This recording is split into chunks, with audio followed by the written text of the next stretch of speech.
샬롬. 오늘은 2023년 5월 7일 어린이 주일로 이렇게 요한복음 14장 1절에서 14절 말씀으로 하나님께서 은혜를 허락해 주십니다.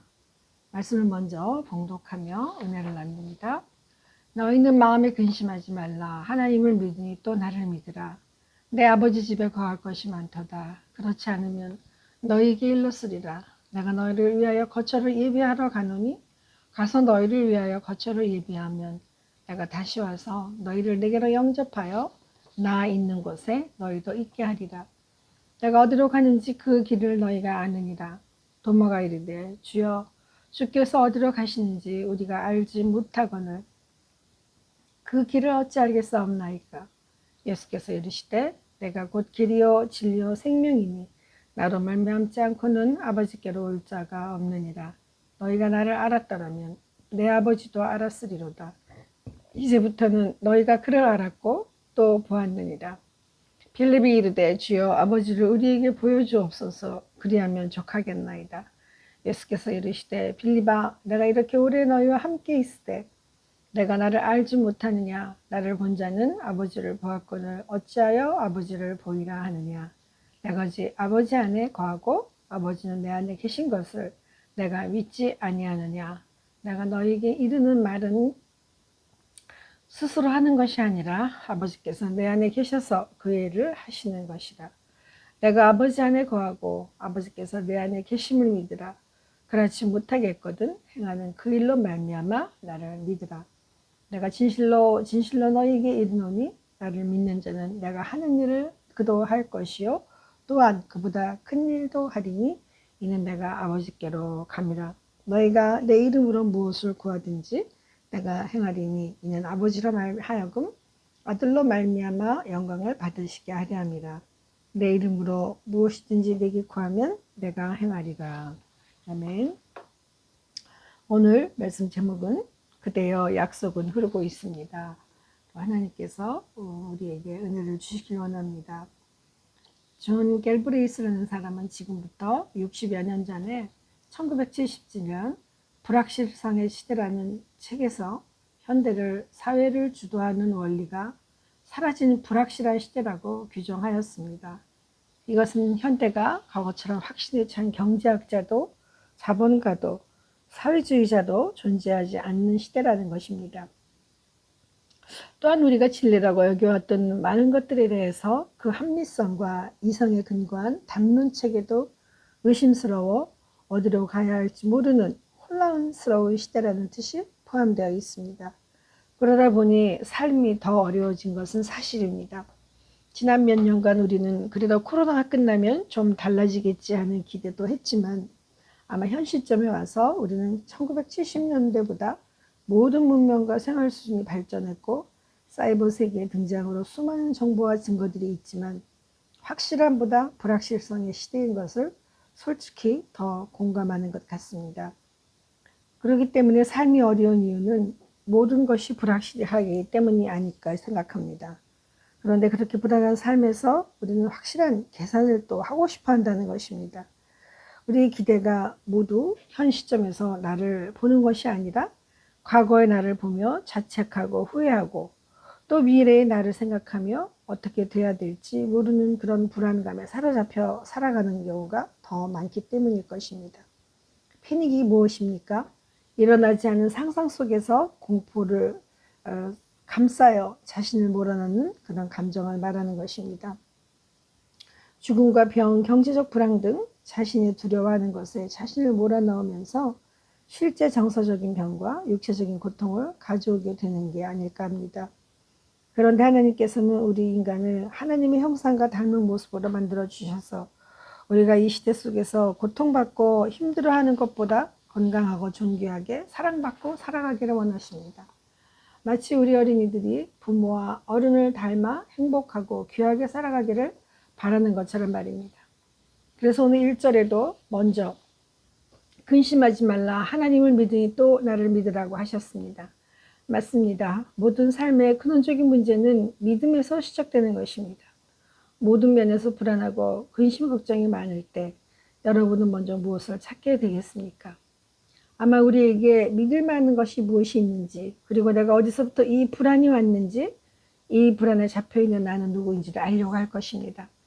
그런데 주님께서는 먼저 우리를 지으신 하나님을 먼저 믿고 주님을 믿으라고 하십니다. 그러므로 우리가 불안한 이유는 먼저 하나님을 바라보지 않았기 때문이 아닐까 하시는 것입니다. 이 하나님을 찾기 위해서 우리는 무엇을 하고 있습니까? 우리는 사실 이 하나님을 처음 만나거나 맞닥뜨릴 때 참으로 어색하기도 하고 익숙하지 않을 수 있습니다. 시인 박노해는 자신이 누구인지 알기 위해서는 자기 밖의 세계로 여행을 떠나야 한다고 했습니다. 나 자신마저 문득 낯설고 아득해지는 저 먼 곳으로 라고 말했습니다. 우리도 나 자신이 누구인지 알기 위해서 나를 떠나 조금은 낯설지만 하나님의 세계 안으로 나를 던지는 저 먼 곳을 바라봐야 합니다. 그런데 하나님께서는 그 아버지의 집이 어떠한지 주님께서 먼저 알려주시며 그것을 바라보며 믿으라고 하셨습니다. 그리고 그 아버지가 계신 곳에는 우리가 거할 것이 많고 이제 주님께서는 우리를 위해 거처를 준비해 주신다고 하셨습니다. 우리가 무엇을 믿기 위해서는 먼저 어딘가에 목표를 두고 바라봐야 할 것입니다. 특히 내 아버지 집에 거할 곳은 오리겐이라는 시작자는 이 단어를 하나님께로 가는 길에 위치한 정거장을 의미한다고 했습니다. 라틴어로 이 곳은 현대 맨션이란 표현과 같이 쓰였습니다. 그러나 오늘날과 같이 대저택의 집이 아니라 그저 거주지라는 의미로 쓰였다고 하는 것입니다. 분명한 것은 여기서 너희를 내게로 영접하여 나 있는 곳에 너희도 있게 하리라는 일이 최후의 심판이 있은 후에 영원한 천국이 시작되는 그 지점에서 반드시 일어날 것이라는 것입니다. 얼마 전 대학생들을 대상으로 설문조사를 했는데 가장 걱정되고 불안해하는 것이 무엇인지 살펴봤습니다. 그랬더니 우리가 일반적으로 생각하는 취업, 학점 그런 것이 아니라 인간관계였다라는 것입니다. 그리고 또 인간관계 중에서 첫 번째는 연애와 친구고 그리고 그 다음은 가족관계라고 하는 것입니다. 맞습니다. 인간관계를 통해서 인생의 미래들이 설정되게 됩니다. 그런데 이런 인간관계를 유지하면서와 같이 지내왔던 제자들과 주님 사이에 일어난 그런 일련의 과정들은 가만히 보면 이제 성인이 되어가는 자녀로서 부모를 떠나야 하는 그런 입장이 아닌가 보여집니다. 내가 떠나가는 것이 유익이라고 하신 것처럼 성인이 된 자녀에게 부모가 개입하고 있으면 안 되는 것을 주님 말씀하고 계십니다. 부모가 떠나주지 않으면 어떻게 하겠습니까? 아마 자녀들이 집을 나가버릴 수도 있을 것입니다.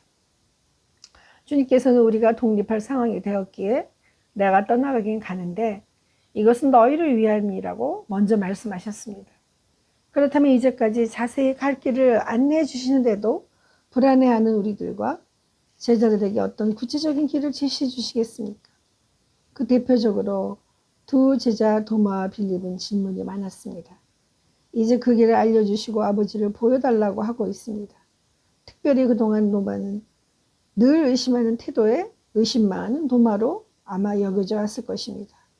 그러나 요한복음에 기록된 다른 사건들을 보면 도마는 결코 비판적이거나 부정적인 그런 의심만 하던 사람으로 나타나지 않았습니다. 요한복음 11장 16절에 도마는 우리도 주와 함께 죽으러 가자라고 믿음에 선포를 했습니다. 또 오늘 요한복음 14장 5절에 도마가 이르되 주여 주께서 어디로 가시는지 우리가 알지 못하거늘 그 길을 어찌 알겠사옵나이까 라고 질문도 했습니다. 이 질문은 사실 그 자리에 있던 모든 제자들이 질문한 것이기도 하지만 아무도 입 밖에 내지 못하고 있었는데 도마가 솔직하고 직선적으로 질문한 것이라고 보여집니다. 그는 무조건 의심하고 부정적인 회의에 빠지는 그런 사람이라기보다 확실한 믿음을 가지기 위해서 질문한 것입니다. 구도론적 회의론자, 신앙적 회의론자, 즉 도마는 정말 진정한 신앙으로 믿음을 찾기 위하여 더 의심을 가져보는 돌다리를 두드려보는 현실적인 신앙으로 보여집니다. 논문 종교학을 위한 인문학을 쓴 김경집 교수는 예수님은 한 번도 하나님 나라를 구체적으로 정의한 적이 없다고 말했습니다. 주목해야 할 점은 하나님 나라가 사람들로 하여금 어떻게 살아야 할 것인가를 말하고 있지 그 나라가 무엇이냐에 대해서는 말하고 있지 않다는 점이다라고 말했습니다. 맞습니다. 도마가 그 길을 모르겠다라고 보여달라고 하자 주님께서는 분명한 우표를 말씀하십니다. 아버지께로 네가 오고 싶냐? 그러면 나를 바라봐라. 내가 곧 길이요 진리요 생명이라고 하셨습니다. 주님은 우리가 살아가야 될 방향을 말씀하셨지 구체적으로 무엇을 하라고 제시하지 않으셨습니다. 11절에 보시면 내가 아버지 안에 거하고 아버지께서 내 안에 계심을 믿으라. 그렇지 못하겠거든 행하는 그 일을 말미암아 나를 믿으라 라고 표시하셨습니다. 주님께서 사랑해 주시고 경험해 주신 것을 믿으라고 하시는 것입니다. 감사하게도 신앙적 회의를 보여주었던 도마에게 부활하신 주님께서 나타나셔서 십자가에 못 박힌 손과 발 그리고 옆구리까지 손가락을 넣어 보여주셨습니다. 주님께서는 이제 자신이 제자들을 떠나는 것이 그들이 상상하는 것처럼 그렇게 주님께서 버리신 재앙이 아니라 그들의 믿음의 근거에 대해서 말씀해 주시고 있습니다. 즉 주님께서는 아버지와 함께 하셨던 그 믿음, 아버지와 나와 하나이시라는 그 근거를 가지고 믿어야 한다는 것을 말씀하십니다. 어떻게 보면 주님을 믿고 의지한다라고 하는 것은 이제 우리의 믿음도 이제 보증을 요구한다라는 것입니다. 이 약속의 보증은 주님께서 이 세상을 떠나는 것은 재앙이 아니라 놀라운 복이라는 것입니다. 이 중에 필립은 이때 제자들이 추구하는 믿음을 표현합니다. 만일 그들이 하나님 아버지를 참으로 알고 볼 수만 있다면 더 이상 아무것도 필요하지 않았을 것입니다. 그렇지만 그의 관점은 모든 시대, 모든 인류의 마음과 같은 것처럼 살아계신 하나님을 한번 좀 봤으면 좋겠다는 열망을 분명히 표현하였습니다. 그러자 주님께서는 나와 아버지는 하나라고 같은 말로 나를 본 자는 하나님을 본 자라고 믿으라고 하시는 것입니다. 인생은 때때로 우리가 분별할 수 없는 것 같고 사리에 맞지 않는 것 같이 보이는 것과 같습니다. 우주의 강대함은 우리를 압도하며 비인격적인 것처럼 보이는 그러한 순환은 계획이라고는 없는 것처럼 보이지만 인류의 이야기는 명백한 의미라고는 전혀 보여지지 않는 그런 상황 속에서 수천 년간 흘러온 것 같습니다. 이런 가운데서 보면 우리 인생은 우리가 보기에는 아무 의미가 없는 것 같지만 우리를 안심시키는 주님의 일의 말씀이 들여오기 때문에 우리는 주님께 간구할 수가 있는 것입니다. 그런데 그 말이 여기에 있습니다.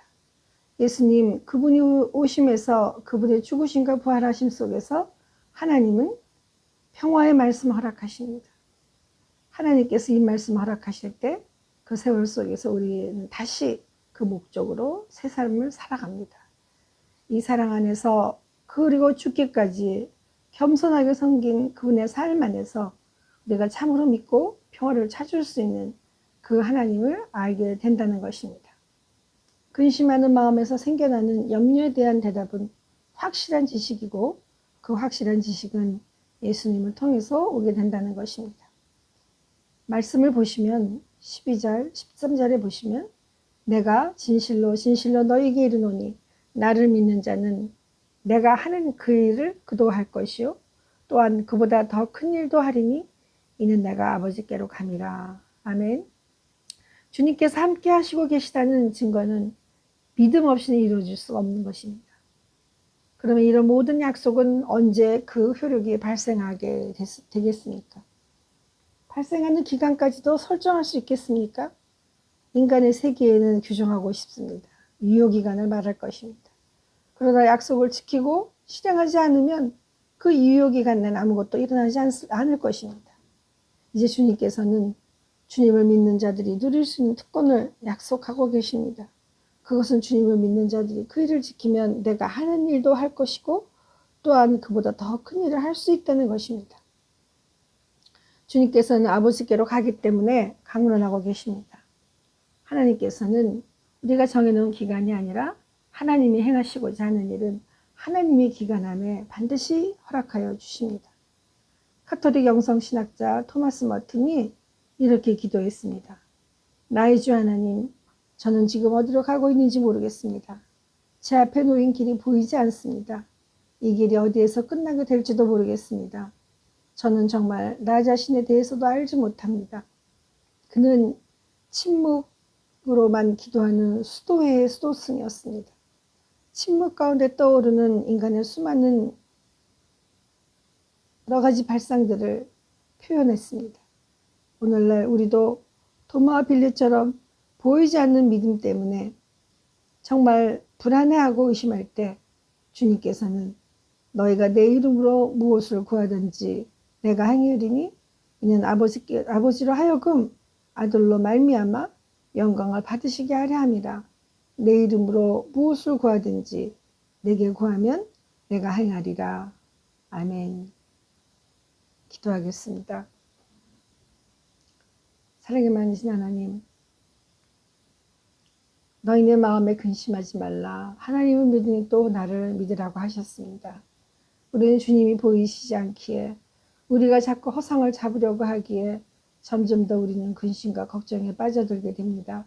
그러나 우리 하나님, 보이지 않는 하나님, 그분을 믿는 그 믿음 안에 우리가 반석과 같은 믿음으로 굳게 서 있을 때 하나님께서는 너의 그 믿음을 보시고 이거보다 더 큰 일을 행하신다고 하신 주님께서 약속답게 약속 안에서 그 일을 행하고 우리에게 이루어 주십니다. 하나님, 우리에게 큰 구원의 간증이 되어 주시고 살아서 역사하시는 당신의 아들, 정말 고난받으시고 3일 만에 살아나신 부활하신 주님을 믿으며 주 앞에 나아가오니 도와주시옵소서. 감사드렸고 예수님의 이름으로 기도하옵나이다. 아멘.